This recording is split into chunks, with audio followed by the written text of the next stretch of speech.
क्या लगता है कि जो पद महिलाओं के लिए आरक्षित है उस पर सरकार तुरंत पुरुषों को बहाल कर सकती है कि उसके लिए आवश्यक प्रक्रिया करनी हो? इसलिए इन लोगों को हम लोगों के तरफ से आप लोग भी कहिएगा कि धैर्य रखने के लिए। राजधानी पटना में अभ्यर्थियों का प्रदर्शन अब आम हो चुका है। लगातार सड़कों पे अपनी मांगों को लेकर अभ्यर्थी प्रदर्शन करते हुए नजर आते हैं। टीटी अभ्यर्थी भी प्रदर्शन कर रहे हैं अपनी मांगों को लेकर। जेडीयू कार्यालय के बाहर वो भूख हड़ताल पे बैठ गए थे। और आपको बता दूं कि जब इस पे हमने सवाल किया कि टीटी अभ्यर्थी भूख हड़ताल पे बैठ गए हैं जेडीयू कार्यालय के बाहर, तो शिक्षा मंत्री विजय चौधरी का क्या कुछ कहना है इस पूरे मसले को लेकर, ये सुन लेते हैं। आपने उनकी बातें सुनी हैं? जी बिल्कुल। समझी हैं? क्या है उनकी मांग? कहना है कि जो महिलाओं का जो बहाली को एक पद रिक्त रह गया है उस पद पे इनको बहाल किया जाए दूसरे चरण। आपको क्या लगता है कि जो पद महिलाओं के लिए आरक्षित है उस पर सरकार तुरंत पुरुषों को बहाल कर सकती है कि उसके लिए आवश्यक प्रक्रिया करनी हो? तो अभी तो पूरा चरण भी कंप्लीट नहीं हुआ है। अभी तो अलग अलग स्टेज में ये नियुक्ति की प्रक्रिया चल रही है। तो इस बीच में जो सीट महिलाओं या उस मायने में किसी अन्य वर्ग या कोटि के लिए आरक्षित है, उन पर सरकार कैसे तुरंत बहाल कर सकती है? इसलिए इन लोगों को हम लोगों के तरफ से आप लोग भी कहिएगा कि धैर्य रखने के लिए। आखिर आरक्षण किसी वर्ग को दिया जाता है, ये तो विशेष सुविधा होती है ना। उसको तुरंत अगर नहीं कोई उस श्रेणी के लोग मिलते हैं तो उसकी भी दूसरे श्रेणी से लेने के लिए उसकी भी निर्धारित प्रक्रिया होती है। ऐसा नहीं है कि जो तुरंत कोई श्रेणी के लोग नहीं आए तो दूसरे श्रेणी में के लोग ले लिए जाएंगे। इसलिए इन लोगों को धैर्य रखना चाहिए।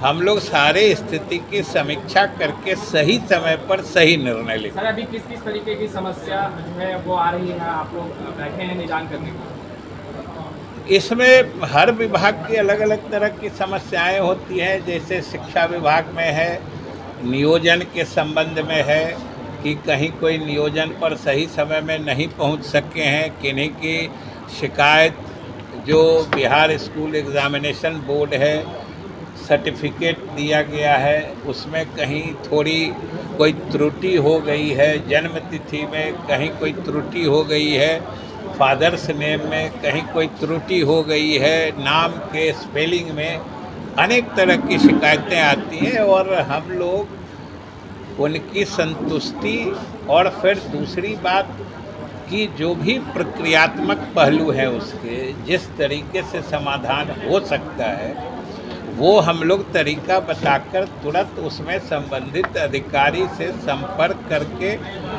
जो आते हैं शिकायत लेकर उनके समस्या का निराकरण करते हैं। तो आपने सुना सीधे तौर पे शिक्षा मंत्री विजय चौधरी का कहना है कि जब तक किसी श्रेणी में आरक्षण दिया जाता है उस आरक्षण में जो लोग हैं, जो आरक्षित लोग हैं, जब तक उनकी क्राइटेरिया पूरी तरह से फुलफिल नहीं की जाती है, उनको जब तक बहाली नहीं किया जाता है, उस श्रेणी में किसी और को बहाली नहीं कर सकते हैं। इसकी प्रावधान नहीं है। उसको लेके उन्होंने कहा है कि अभ्यर्थियों को धैर्य रखना होगा और जब तक महिलाओं और जो विकलांग जो लोग हैं, जब तक उनकी आरक्षण जो है और उनकी बहाली नहीं हो जाती है, जब तक पुरुषों की बहाली नहीं होगी।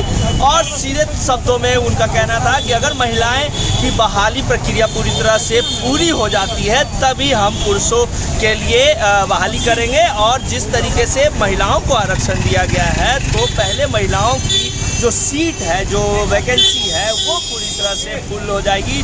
और अगर महिलाएं अनुपस्थित होती हैं उस प्रावधान में पुरुषों की बहाली की जाएगी।